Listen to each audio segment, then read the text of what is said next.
is about making a mess in your abstract painting.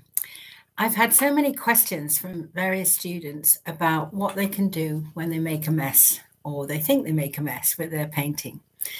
I'm Joy, and I'm an artist, and I help people really find their way and their creativity and their own unique way of painting with abstract painting. And I help many students all over the world. And if abstract painting is something that you would really love to get into, you want to learn more about, you've started but you're not sure of the direction, then I have a free mini course, which I've put the link down below, that you can go through. There are lots of lessons. I think there are 8 different lessons that you can enjoy for free, and you can see the link below. So let's talk about our subject. Is it okay making a mess in abstract painting? Well, I have a few answers for you. First of all, I'm going to start by saying, how are you defining mess? Because I think you have to take into consideration that with whatever you do, whether you're just starting out or whether you've been painting for a while, it's inevitable that you're going to go in peaks and troughs. You know, if we could all make fantastic paintings on every one we make, well, it just wouldn't happen. But the whole world would be flooded with amazing paintings if we could.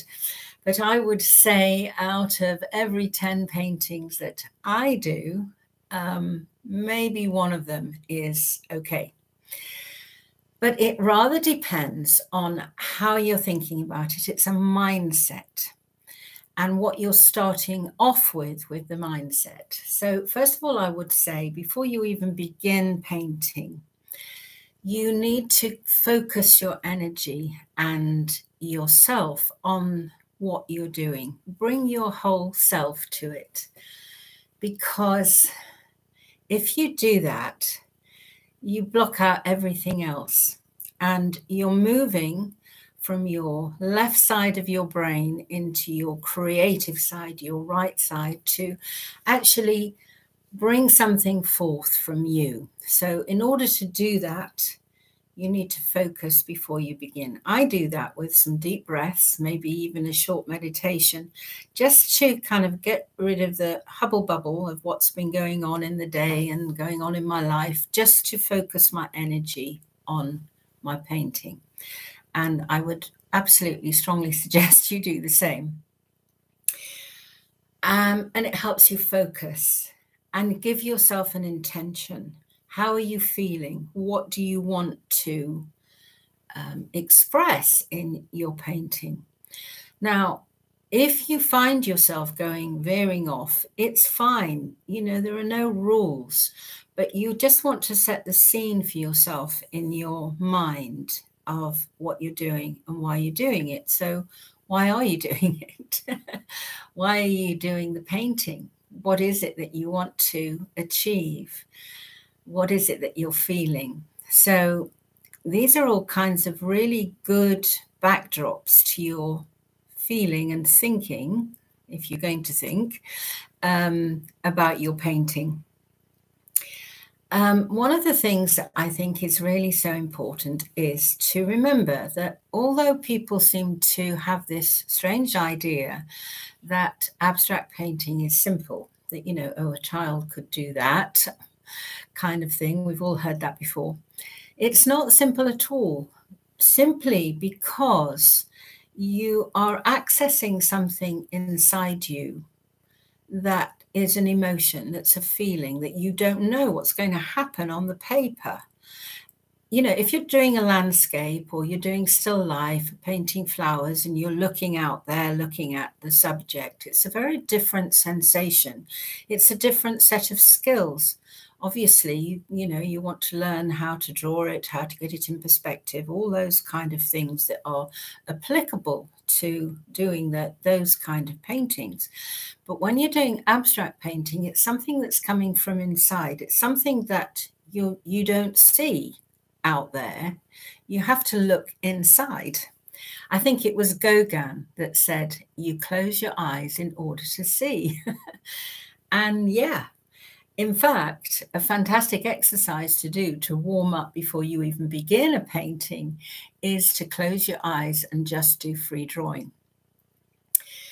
So we get in the zone, we allow ourselves. Now, if then it goes in the wrong direction, is it just our perception that is saying it's going in the wrong direction? And in what way are we thinking that it's going in the wrong direction? If it's a question of, say, for example, you're not allowing the paint to dry sufficiently before you put on more layers of paint, therefore it starts to go muddy, then the skill that you have to learn is to stop, let it dry, either let it dry naturally or use a hairdryer, or if you're lucky enough, put it in the sunshine, but let it dry before you then put more paint on, because if it's dried, you can't make it muddy. You can't mix what's underneath.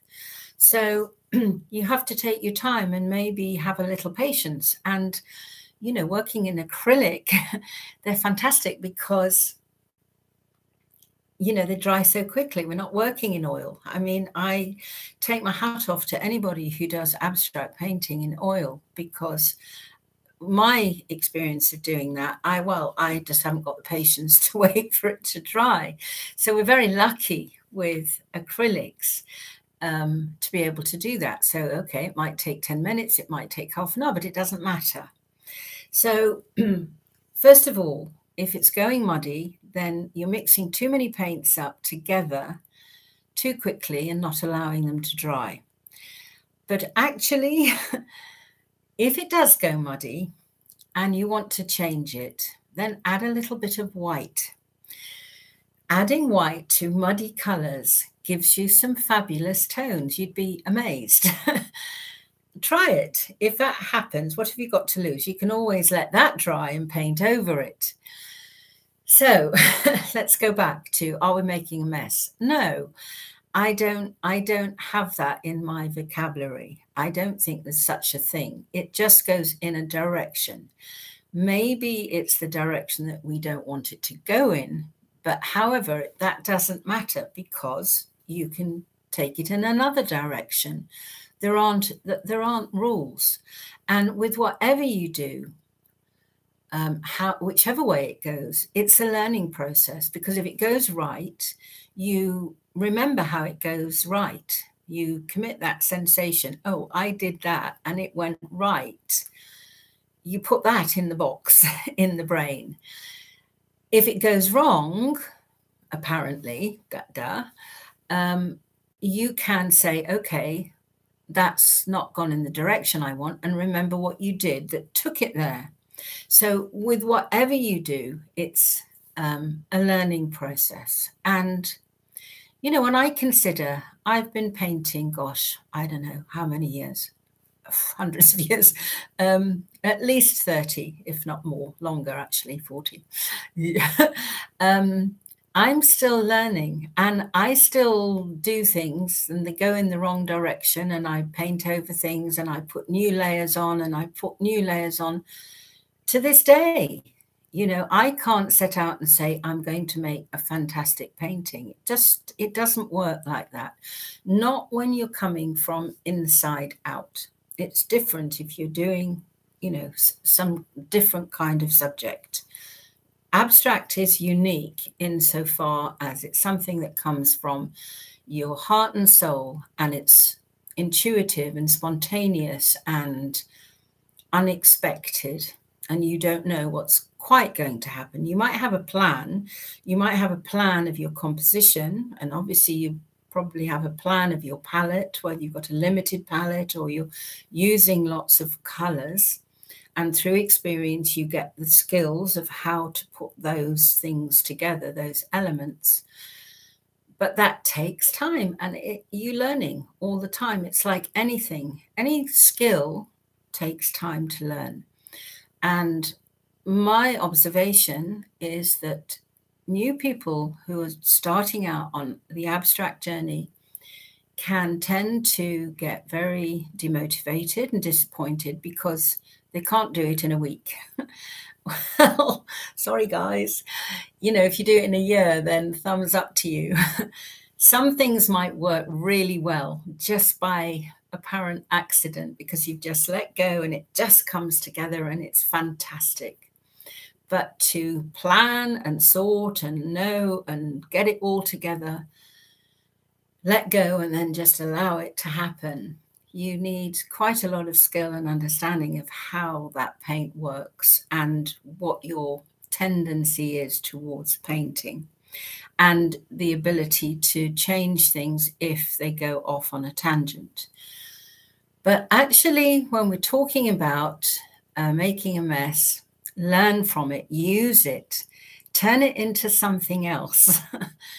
Use that time and experience to explore it further. Let it dry, go back, see what happens. What if, you know, if you've listened to me before, you'll know that one of my favorite saying is, you know, what if I do this? What if I do that? What if this happens or that happens?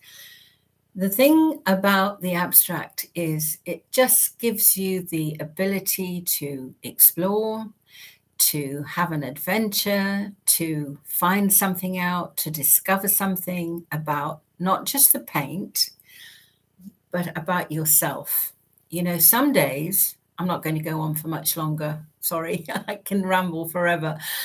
But some days, you know, my life can be in chaos and you know, I'm stressed and things are going on, and that can be reflected in my painting, but I get it out and then it's no longer.